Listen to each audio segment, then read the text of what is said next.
Welcome to Skytech-Lens. In 2025, Canada stunned its closest ally by rejecting a $20 billion U.S. submarine contract, sending shockwaves through Washington.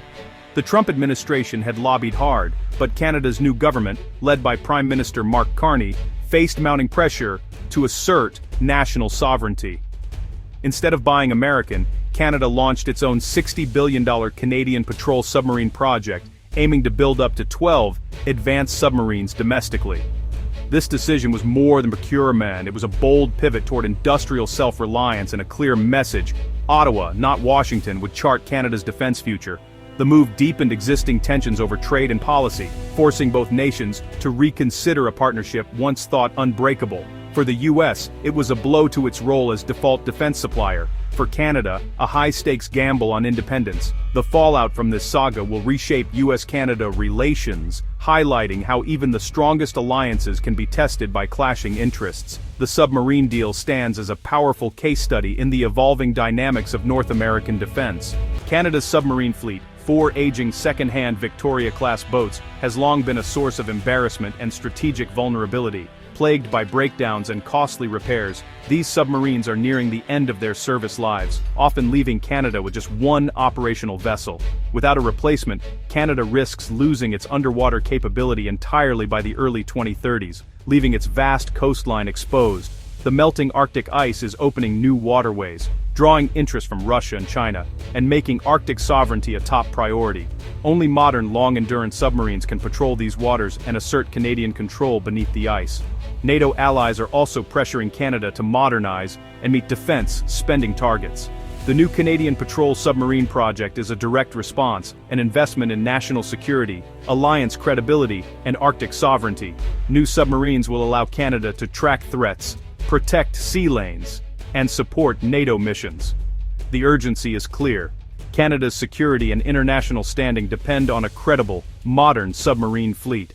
Ottawa's decision to bypass U.S. shipyards was about control and independence. American military sales come with strings attached, often limiting a partner's ability to upgrade or maintain equipment without U.S. approval. Canada wanted submarines it could build, service, and adapt at home, fueling its own industry and ensuring operational autonomy. By partnering with Germany or South Korea, Canada seeks not just new boats, but technology transfer and a robust domestic supply chain. The Trump administration's hostile trade policies and coercive diplomacy made a U.S. deal politically toxic. Accepting American terms would have signaled capitulation to economic threats. European and Asian partners offered advanced, conventional submarines, better suited to Canada's needs than U.S. nuclear designs. Germany's TKMS and South Korea's Hanwha Ocean are global leaders in this field, offering cutting-edge technology and real collaboration.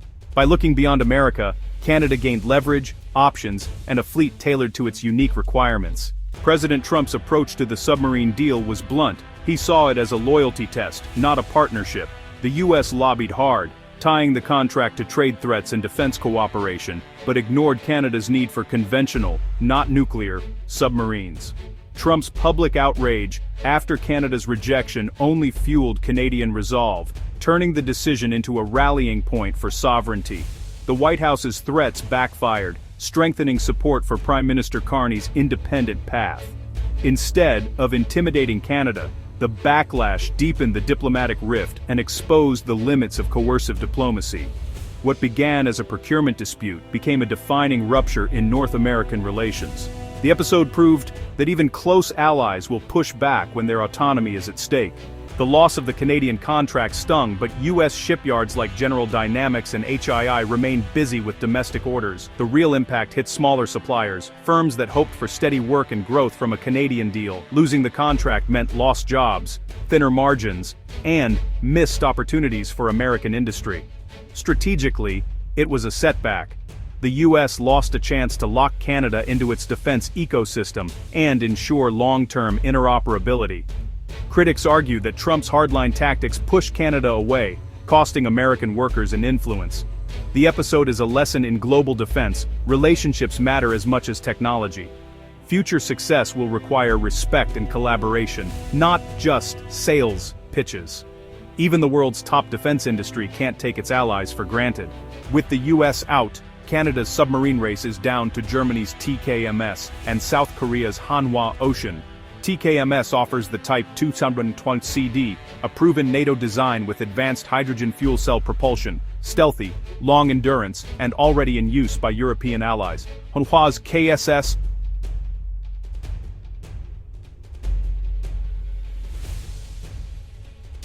brings cutting-edge lithium-ion batteries and heavier armament, promising rapid delivery to fill Canada's looming capability gap. Both contenders pledge technology transfer, Canadian jobs, and domestic construction, key to Ottawa's industrial strategy. The choice isn't just about submarines, it's about picking a long-term partner to help build Canada's defense industry. The final decision will weigh technology, cost, delivery, and the promise of a sovereign sustainment capability. This competition will shape the Royal Canadian Navy for decades. Canada's next move will define its strategic partnerships and industrial future.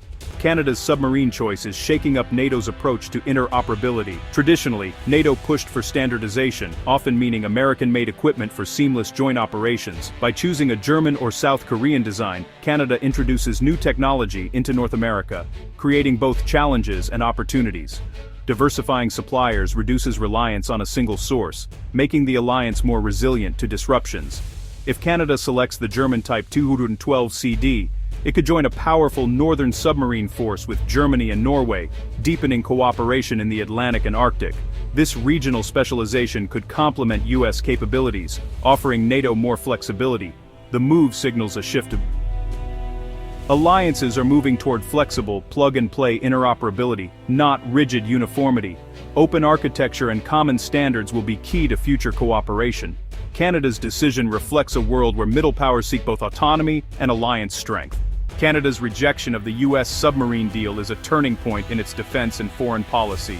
It marks a move away from automatic alignment with Washington, asserting sovereignty and industrial self-reliance. The decision recalibrates the US-Canada relationship, introducing new distance, but also mutual respect for independence. Domestically, the $60 billion submarine project is a nation-building effort, revitalizing industry, creating jobs, and modernizing the Navy. For the Royal Canadian Navy, it's a leap from obsolescence to cutting-edge capability, especially in the Arctic. Globally, Canada's choice as a bellwether middle powers are forging diverse partnerships, not just following superpowers. By standing firm, Canada sets an example for allies facing similar pressures. The ripples from this decision will shape North American defense and global alliances for years to come. Thanks for watching. Subscribe the channel for more updates.